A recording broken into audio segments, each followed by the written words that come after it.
Bom dia, meus irmãos. Que a graça e a paz de Jesus esteja sobre a sua vida, amém? É um prazer muito grande estar aqui na Metropolitana. A gente acompanha já essa igreja já de algum tempo, antes dela nascer. E como é bom estar aqui, vê-los pessoalmente. Eu já estive aqui nesse templo já umas 2 vezes antes, mas é muito bom e muito especial ver casa cheia, os rostos dos irmãos e todos juntos para adorarmos o nosso Deus nesse dia tão especial. Convido você a abrir a sua Bíblia comigo no Salmo de número 78, parte dele nós cantamos agora há pouco. Um salmo muito especial, uma palavra que Deus, com certeza, Ele quer ministrar aos nossos corações. Salmo de número 78, você pode abrir a sua Bíblia, ligar o seu aparelho ou acompanhar nas projeções que nós temos aqui na frente. Diz assim a palavra do Senhor: Povo meu, escute o meu ensino, incline os ouvidos para o que eu tenho a dizer. Em parábolas abrirei a minha boca, proferirei enigmas do passado. O que ouvimos e aprendemos, o que os nossos pais nos contaram, não o esconderemos aos nossos filhos. Contaremos à próxima geração os louváveis feitos do Senhor, o seu poder e as maravilhas que fez. Ele decretou estatutos para Jacó, e em Israel estabeleceu a lei, e ordenou aos nossos antepassados que a ensinassem aos seus filhos, de modo que a geração seguinte a conhecesse, e também os filhos que ainda nasceriam, e eles, por sua vez, contassem aos seus próprios filhos. Então eles porão a confiança em Deus, não esquecerão os seus feitos e obedecerão os seus mandamentos. Eles não serão como seus antepassados, obstinados e rebeldes, povo de coração desleal para com Deus, gente de espírito infiel. Amém. Vamos orar mais uma vez ao Senhor. Nosso Deus, nós te agradecemos pelo grande privilégio de podermos ouvir a tua palavra, podemos escutar a tua voz.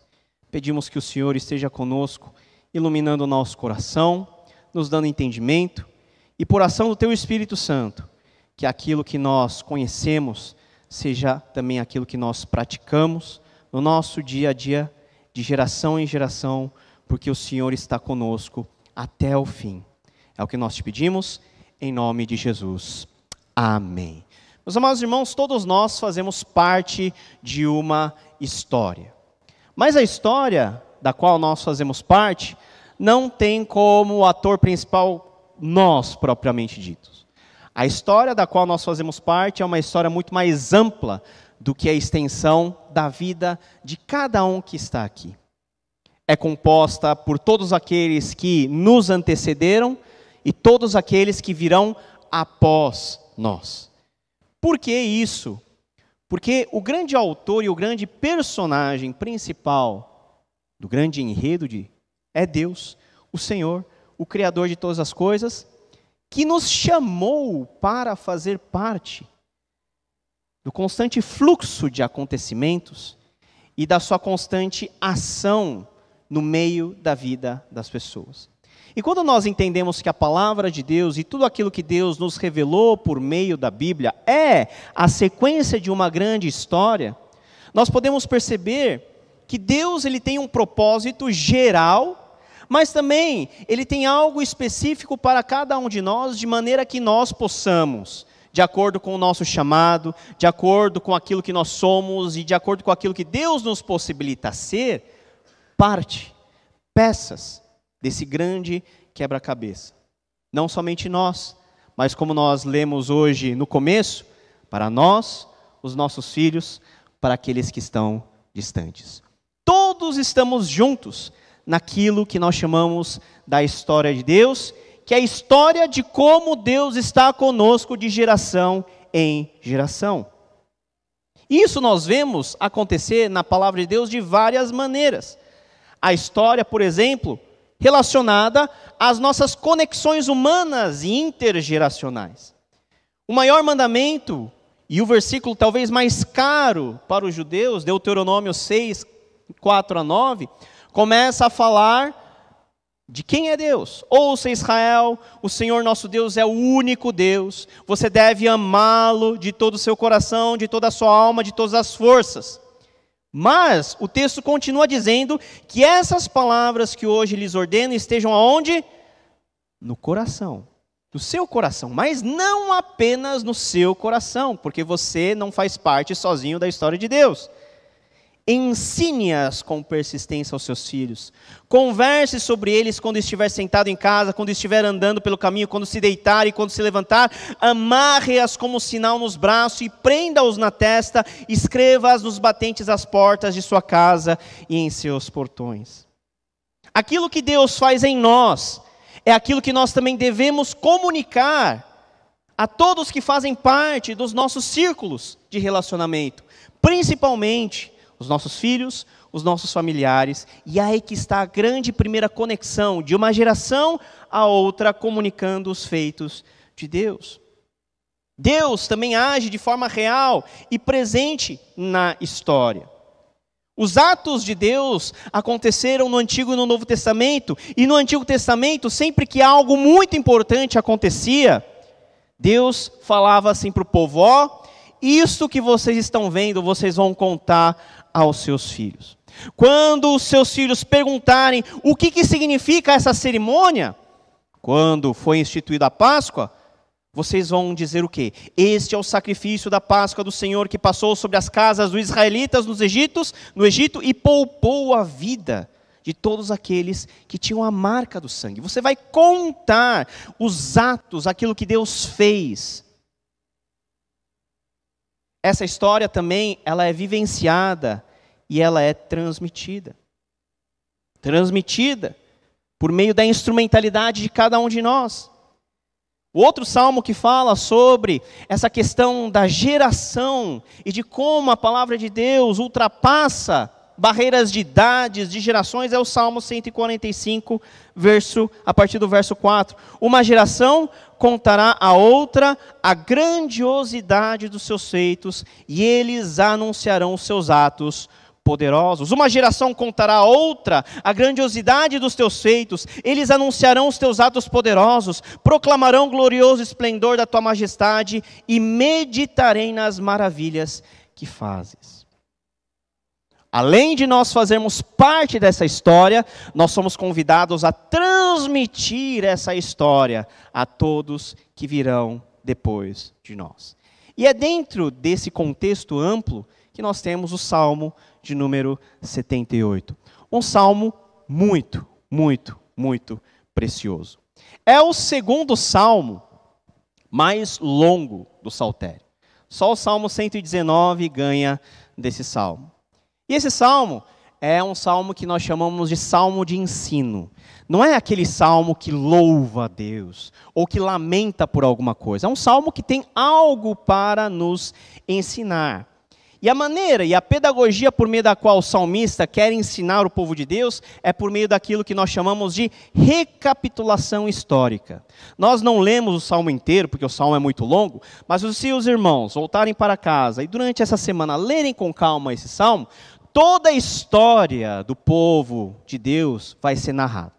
Desde quando eles estavam no Egito, como Deus os libertou, e até o tempo de Davi. E aqui, nesse salmo, duas coisas são importantes de nós notarmos. Duas maneiras por meio da qual Deus se manifesta. Deus, ele se manifesta por meio, em primeiro lugar, dos seus atos de salvação. Deus é um Deus vivo. Deus, ele faz alguma coisa. E Deus faz alguma coisa sempre em relação a alguém. Deus havia escolhido o seu povo, firmou uma aliança com eles, manteve um compromisso fiel para com todo o povo, desde Abraão. E o que Deus fez por meio deles e com eles, nos mostra que o nosso Deus, ele tem atos de salvação, que o nosso Deus está intimamente relacionado com a nossa história. Ele coloca o dedo na nossa existência. Ele está presente por meio da sua presença, que pode ser sentida espiritualmente, mas por aquilo que nós podemos ter como percepção de acontecimentos e de atos históricos. São os atos da redenção de Deus. Nós somos criados, mas por causa do pecado nós caímos. E para nós que caímos, Deus, Ele, por sua soberania, Ele nos deu uma porta de escape. Ele nos deu uma condição para que nós possamos viver a salvação que somente Ele pode nos oferecer. Tudo que Deus fez no Antigo Testamento, tudo que Deus fez no Novo Testamento, todos os milagres, você pode enumerar os maiores milagres. Para mim, o maior milagre, com certeza, foi mais de 2 milhões de pessoas passarem pelo Mar Vermelho. Mas você pode enumerar aquele milagre aonde, na época de Josué, o sol parou por algum momento. Você pode dizer o milagre das muralhas caírem. Qualquer milagre desses aponta para aquilo que Deus faz em relação ao seu povo, para salvá-lo, para livrá-lo do buraco que eles mesmos, que nós mesmos caímos. Essa é a primeira maneira de Deus se revelar a nós. E a segunda é por meio da lei. É por meio daquilo que verbalmente Deus nos instrui a fazer. Qual é o padrão que Deus exige de nós como seu povo? O que Deus quer que nós façamos em relação a Ele? Qual é o tipo de culto que Deus quer que nós entreguemos a Ele? Como Deus deseja que eu me relacione com o próximo? Os atos e os mandamentos. Tudo isso, combinado, é o que o Salmo chama no versículo 1 de lei. Os atos de Deus e a lei de Deus. Tudo isso é combinado naquilo que os judeus chamam de Torá. Mas falando sobre tudo isso, o Salmo ele é muito interessante. Porque ele é diferente daquilo que nós temos como lógica. Porque nós temos como lógica, por exemplo, quando nós vamos contar a história de alguma coisa, contar pelos aspectos positivos. O que o salmista narra não são tanto os aspectos positivos, mas ele usa de uma didática reversa. Os exemplos que o salmista nos coloca são os exemplos negativos do povo de Deus, em face da fidelidade que Deus tem para conosco. Meus amados irmãos, essa é a nossa história. Deus, ele tem um plano perfeito para cada um de nós. Mas o grande problema é que nós, por nossas forças, não conseguimos nos enquadrar e nos encaixar nesse perfeito, bom e sublime plano que o nosso Pai reservou a cada um de nós. Nós pecamos, nós erramos. Deus manda ir para a direita, nós vamos para a esquerda. Deus manda fazer aquilo, mas nós fazemos aquilo outro. E é constantemente debaixo desses exemplos que Deus não nos abandona, mas Ele renova a sua fidelidade para conosco. De maneira que até quando Deus julga o seu povo, não é para destruir, mas é para lá no final restaurar. O que esse salmo nos diz é essa grande dicotomia, essa grande contraposição entre aquilo que nós fazemos diante de Deus e aquilo que Deus ele faz em compromisso à sua aliança. Você pode ver, por exemplo, no versículo 10 e no versículo 11, como Deus ele é fiel em face de como o povo esquece dele. Olha, Deus fez tanta coisa por vocês, Deus libertou vocês do cativeiro do Egito, Deus manteve vocês vivos durante os 40 anos do deserto, durante todo o período de conquista, mas o que vocês fizeram? Vocês se esqueceram. Versículo 11, esqueceram que ele tinha feito as maravilhas que ele havia mostrado. Deus, por um lado, se revela como um Deus grande e poderoso, mas por outro nós temos a constatação da nossa vida, da nossa rotina, que nós nos esquecemos daquilo que Ele é e daquilo que Ele faz. Deus também revela, por meio da sua palavra, como Ele cuida de cada um de nós. Como o cuidado de Deus, Ele se manifesta em todos os aspectos da nossa vida. Mas, mesmo vivendo esse cuidado, nós não somos capazes de confiar em Deus plenamente. Os meus filhos têm um certo tipo de grau de confiança em relação a mim. Por quê? Porque eles sabem que eu posso cuidar deles, que eu provejo certas coisas para eles. Mas eles não têm 100% da confiança no pai, porque eles sabem que o pai erra, que o pai também esquece de algumas coisas. Mas olha só como é o nosso relacionamento com Deus. Nós sabemos, na teoria, que Deus é perfeito, que Deus é fiel, que Deus ele é absolutamente certo de todas as coisas que Ele propõe a fazer, mas mesmo assim, a nossa tendência natural é não confiar. Por quê? Porque nós queremos confiar mais naquilo que nós podemos fazer do que na mão do Senhor. Deus revela para o seu povo que Ele é misericordioso, que Ele é perdoador, que Ele é constantemente paciente para com esse povo rebelde, mas em contrapartida o povo permanece infiel. Diante de tudo isso, Deus ele acende a sua ira contra o seu povo como um justo juiz.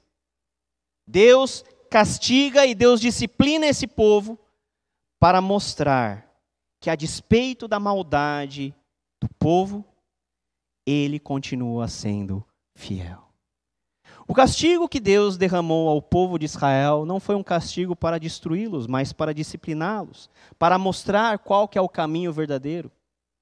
Então, toda a nossa história é um constante sobe e desce de momentos em que nós somos confrontados com aquilo que Deus faz de perfeito, mas também com a condição miserável dos nossos corações que nos puxa para baixo, para longe daquilo que Deus quer, para mais próximos dos nossos interesses, que quase sempre são contra os interesses e a vontade perfeita, boa e agradável que Deus tem para cada um de nós.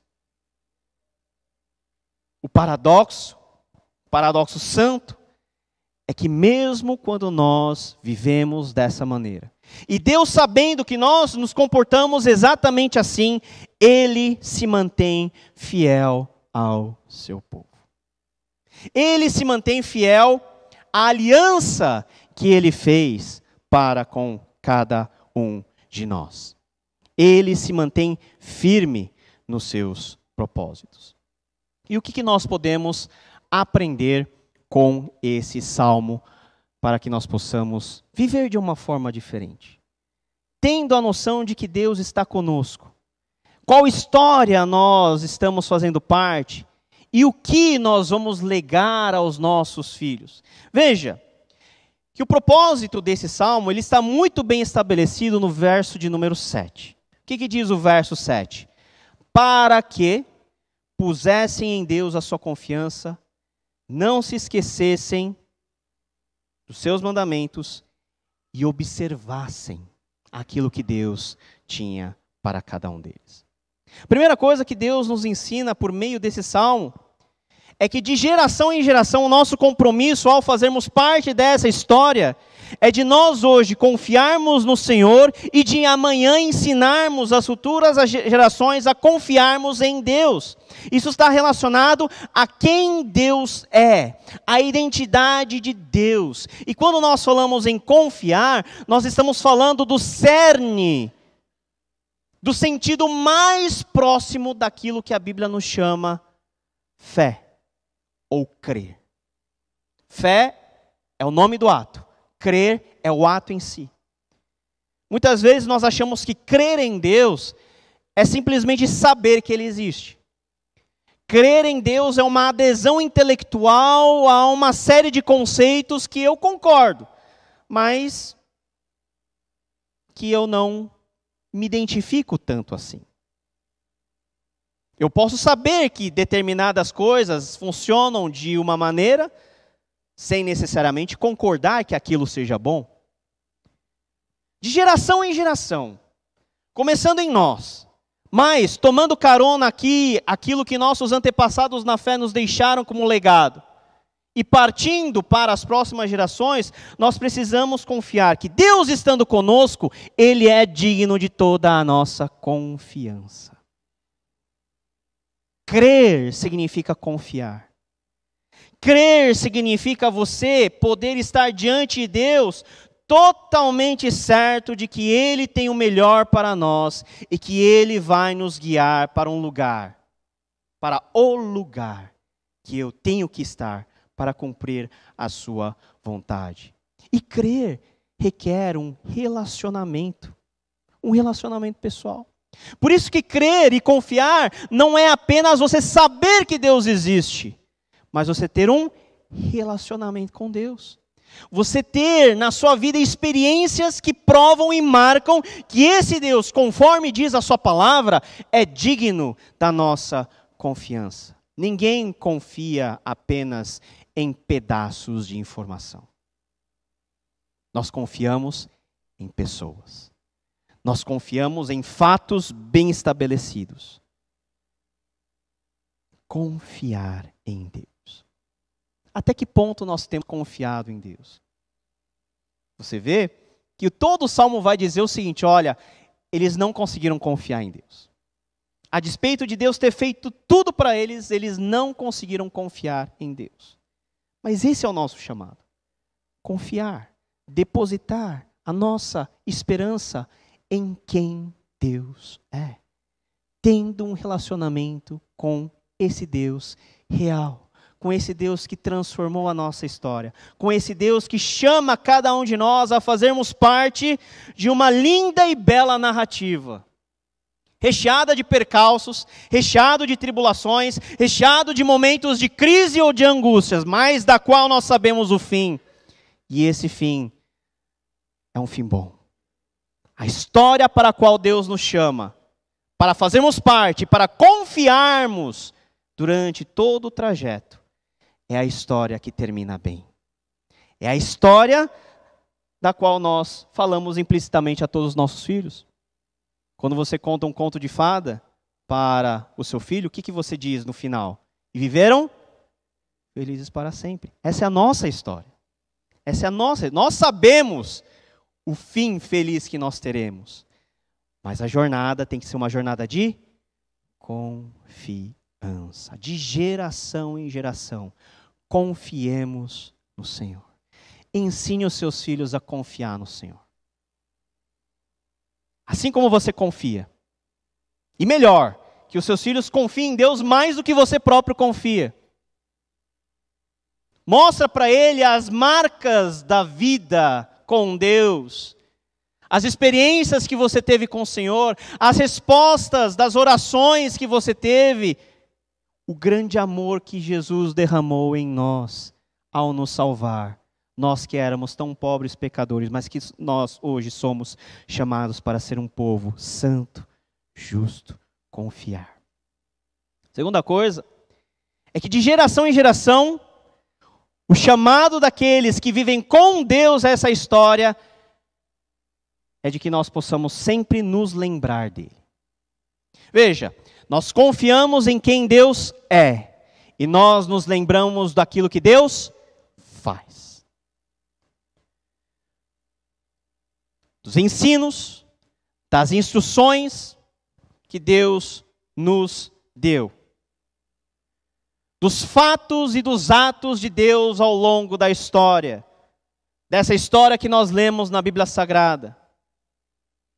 Mas para nós hoje também lembrar requer uma vida de experiência com Deus. Requer uma vida regada de oração. Porque quando você ora, você se lembra de Deus. Você sabe diante de quem você está. Você sabe para quem você está vivendo. Você sabe para quem você deve recorrer. É uma constante memória, é uma constante lembrança. Ao ler a palavra de Deus, ao ser edificado pelas Sagradas Escrituras, você é constantemente rememorado daquilo que Deus fez. E daquilo que Deus continua fazendo. E daquilo que Deus fará até o final. Lembramos também quando nós participamos da vida da igreja. Esse momento, meus amados, tão especial, em que nós estamos juntos adorando ao Senhor, é a maneira de juntos nós lembrarmos que todos nós estamos diante do nosso Pai. De que todos nós somos irmãos em Cristo Jesus. Olha só que coisa legal. Eu, um olho puxado, sou irmão seu. com um vínculo de irmandade muito mais próximo do que o vínculo sanguíneo. Porque quantos irmãos sanguíneos nós vemos brigando e se matando no mundo? Mas nós que sabemos da verdade, de que em Cristo nós somos um, sabemos que em nossas veias corre o sangue precioso de Jesus Cristo, em um vínculo que não pode jamais nos separar. E juntos, o nosso compromisso é de que nós possamos lembrar um ao outro de quem é Deus e o que Deus tem feito. Meus amados, ninguém se lembra daquilo que não aprendeu. Ninguém se lembra daquilo que não viveu. Ninguém se lembra daquilo que não experimentou. A constante lembrança do Senhor, ou seja, dos seus atos, mandamentos, mostra a nossa dependência dele.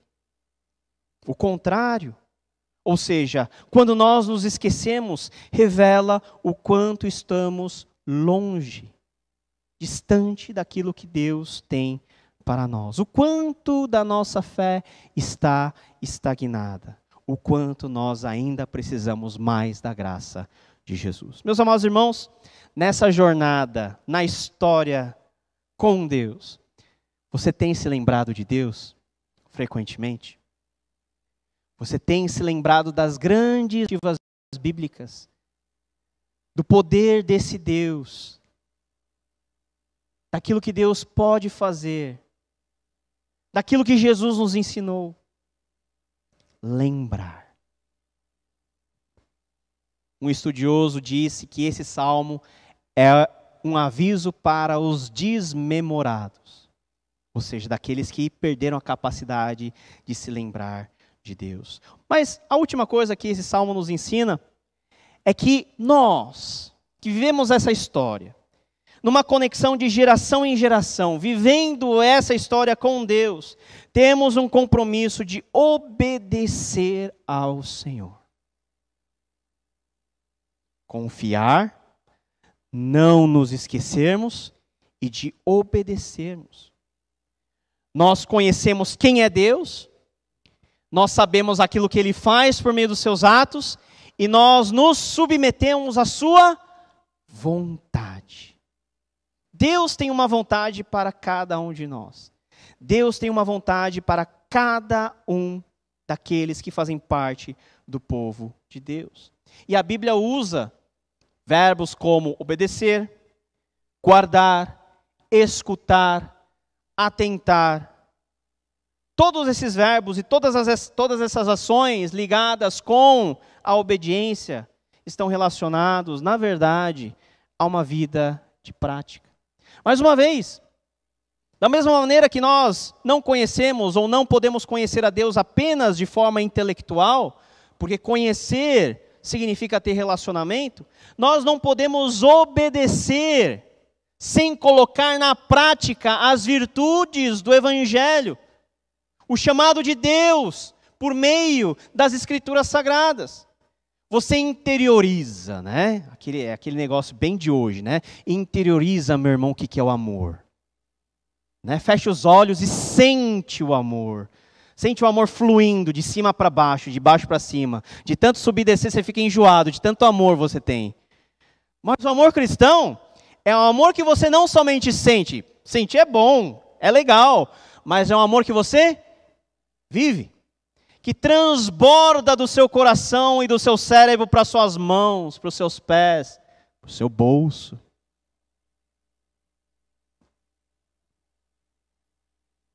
Obedecer requer uma vida prática, uma vida de prática real,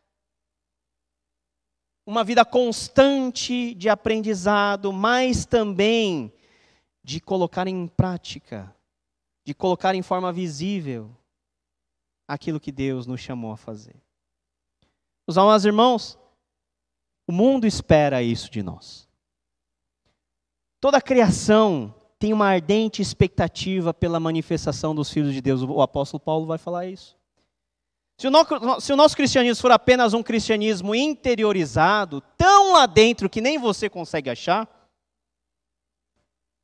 aí você vai se perder, porque você não vai conseguir obedecer. Quando você achar que está obedecendo, na verdade você não está obedecendo, porque obediência não é apenas adesão interior, mas é uma vida de prática. Não é só dizer que ama, mas é fazer as suas ações irem primeiro, amar primeiro. Não é só dizer que você é generoso, mas você fazer com que a sua generosidade seja visível diante de você. Não é apenas você dizer que é paciente, mas é você realmente mostrar a sua vida, a paciência da qual Deus nos ensinou a ter. Todos presumiam que a obediência era o método para um objetivo, fracassando em perceber que a obediência verdadeira de coração, na verdade, é a nossa própria recompensa. Nós não obedecemos para receber algo. A obediência já é a nossa recompensa. Nós não estamos fazendo um joguinho de barganha com Deus. Ó Deus, eu obedeci o Senhor, hein? Eu fiz isso, eu guardei os 10 mandamentos, eu fui um dizimista fiel, e agora? O que o Senhor vai me dar? O prazer que Deus nos chama a viver em Cristo Jesus é um prazer que, ao obedecermos, nós podemos sentir. É a recompensa maior de saber que, ao obedecer, nós automaticamente estamos no centro da vontade de Deus. Meus irmãos, não existe lugar melhor para estar. Nós devemos estar no centro da vontade de Deus. Mas, pastor, é muito difícil viver isso. Muito difícil. Confiar. Eu mal confio nos meus amigos, eu vou confiar em Deus, um Deus que eu não vejo. Eu me esqueço toda hora daquilo que a minha mulher fala para mim fazer. Né? A Ju é testemunha aqui, eu sou muito esquecido. Ela fala para eu fazer alguma coisa, ou eu não faço, ou eu faço diferente. Se ela falando aqui todos os dias no meu ouvido eu esqueço, imagina a palavra de Deus, de um Deus que eu não consigo ver, que eu tenho que ler, que eu tenho que prestar atenção. Difícil. Também de obedecermos a alguma coisa. A nossa natureza é sempre voltada a não obedecermos, a sermos rebeldes. É difícil, muito difícil. Talvez essas 3 coisas sejam coisas tão simples, mas tão difíceis, e que nós precisamos de um referencial. Nós precisamos de alguém que nos mostre o exemplo, para sabermos que todas essas virtudes não nascem de nós, mas nascem da própria ação de Deus em Cristo Jesus, em nós, sobre nós. E é por isso que o Salmo termina lá no versículo 70. Escolheu o seu servo Davi e o tirou do aprisco das ovelhas, do pastoreio de ovelhas, para ser o pastor de Jacó, seu povo, de Israel, sua herança. E de coração íntegro Davi os pastoreou, com mãos experientes os conduziu. Quando o salmista está falando de Davi, o salmista, para nós hoje, ele está nos convidando a chamar, a rememorar o exemplo do filho de Davi, que é Jesus Cristo. Quando olhamos para Jesus Cristo e quando nós temos um relacionamento com Ele, quando nós entregamos a nossa vida completamente aos pés do Filho de Deus, do Filho de Davi, nós podemos confiar em Deus, porque Jesus foi aquele que confiou plenamente em Deus Pai, cumprindo cabalmente a sua missão. Se Ele está em nosso coração por meio do Espírito, se Ele é o Mestre a quem nós seguimos o nosso processo de discipulado, nós olhamos para Jesus e vemos que Ele completamente confiou, plenamente confiou em Deus, mesmo nos momentos de silêncio, mesmo nos momentos de tribulação. Jesus está do nosso lado, a nos puxar e dizer: confia mais um pouco, confia. Confia em Deus. Eu estou aqui para mostrar como é que você tem que confiar. Confia. Nós nos esquecemos tantas vezes de Deus, mas quando nós estamos aos pés de Jesus, aquele que se lembrou sempre de Deus, o próprio Jesus nos ensina a lembrarmos do Pai. Quantas vezes Jesus orou? Quantas vezes Jesus se comunicou com o Pai? Quantas vezes Jesus pregou a palavra de Deus? Quantas vezes Jesus compartilhou o reino de Deus com seus amigos? Em cada momento, em cada circunstância, Jesus tinha a sua memória principal voltada ao Pai. E quando nós estamos com Jesus, Jesus nos ajuda a sempre lembrarmos de Deus. Aliás, essa é a missão do Espírito de Jesus que habita em nós, para que nós possamos olhar para Jesus e por meio de Jesus nós sempre estarmos na presença do Pai. Pastor, é muito difícil obedecer a Deus. Muito difícil. Eu vivo em pecado, eu vivo em constante desobediência e nós sabemos o quão desobediente nós somos. Mas se nós tivermos a nossa vida lavada por Jesus, quando nós estivermos dentro do aprisco do bom mestre, esse bom mestre nos ensina a obedecer como ele obedeceu. Porque Jesus é aquele que obedeceu e foi fiel até a morte. Cumpriu todo o propósito de Deus Pai. Meus amados irmãos, que missão difícil essa, de nós confiarmos, de nós nos lembrarmos e de nós obedecermos. Mas quando nós estamos aos pés de Jesus, Ele se transforma no nosso modelo e Ele nos ajuda a viver de forma diferente da maneira que os filhos de Israel viveram.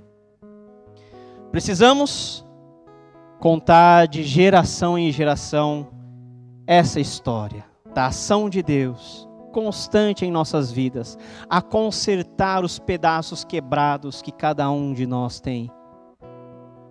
O que Deus começa a fazer no Antigo Testamento, na escolha do seu povo, o que Deus continua a fazer por meio da sua fidelidade à aliança, o que Deus fez em Cristo Jesus, que é o clímax da aliança, foi dado de herança a cada um de nós, para que nós possamos viver e continuar de geração em geração essa história por meio dos nossos filhos.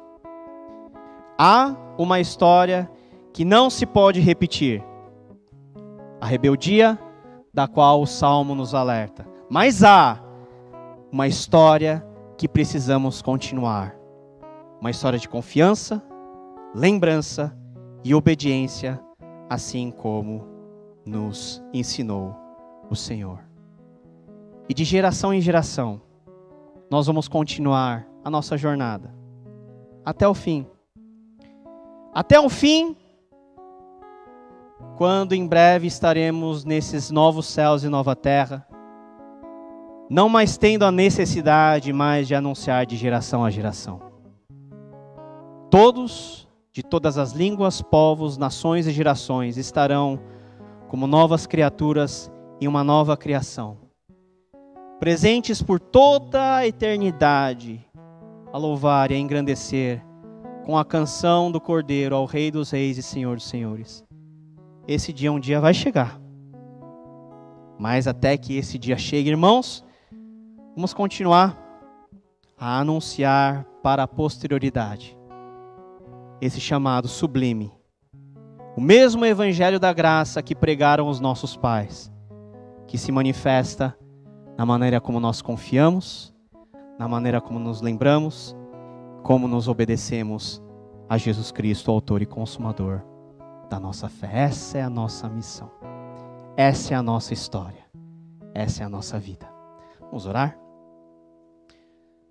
Senhor Deus, te agradecemos, porque o Senhor nos convida a fazer parte de uma história tremenda, da qual nós não precisamos ter a preocupação de sermos atores principais. Uma história da qual o Senhor simplesmente deseja que sigamos os passos do seu Filho Jesus Cristo, em completa confiança, em constante lembrança, em absoluta obediência. Ó Espírito Santo, nos ajuda a com o Senhor viver essa história e de geração em geração fazer com que a minha e a nossa história também seja transmitida aos nossos filhos, netos e à nossa posterioridade, até que o Senhor venha, em nome de Jesus. Amém.